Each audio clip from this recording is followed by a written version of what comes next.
then we had a lot of test screenings rin.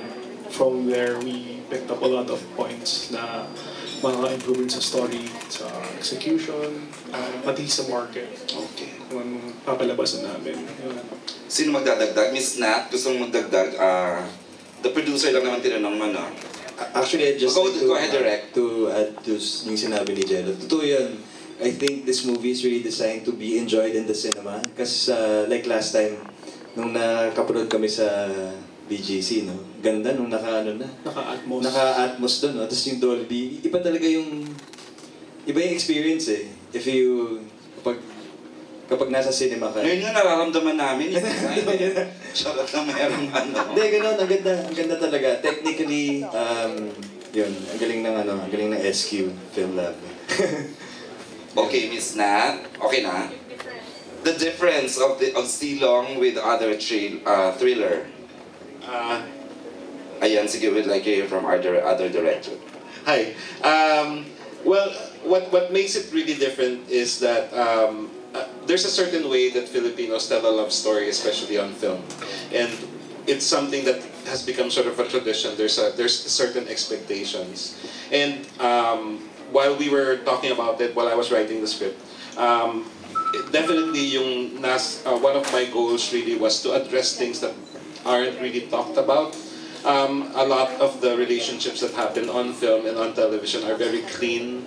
It's very convenient. But then I've always been curious about the other things that come into a relationship that we all experience in real life. The baggage that you have, the fears, the things that you hope would not happen as opposed to your expectations. You always look forward for a beautiful love story, but then it doesn't always get there. But then again, it might have its own beauty because it's not perfect. So these are themes that we were exploring in the film, and I think that's why my hope is really that's what people will relate to the most. It's like to address how relationships really work, and how much the past really affects the present and the future when two people come together. Okay, thanks.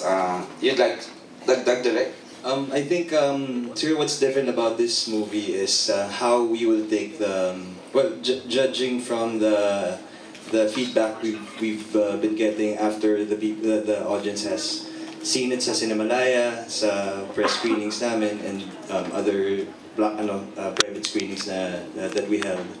I think we were pretty much successful in taking the audience in this really wild ride of love in all its twisted glory. Parang ganun. Basta that's why we're trying not to say much about the movie because I guess it's also part of the enjoyment. I'm sure may mga nakapanood din. Meron na. Nakikita ko dito eh. Sino yung mga nakapanood na? Lahat napanood na. Charing lang, jokes, ano lang po.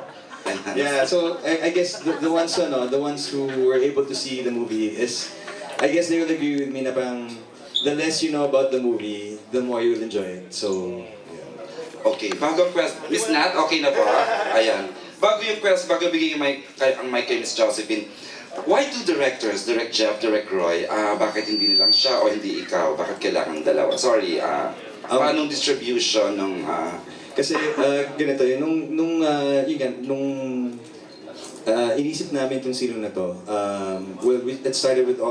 it all started with this concept that si Darlene presented to me.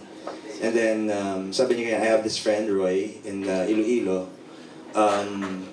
Let's ask him to write it. And then, sabi nung kinausap niya si Roy, sabi niya, okay, I know what you're trying to do.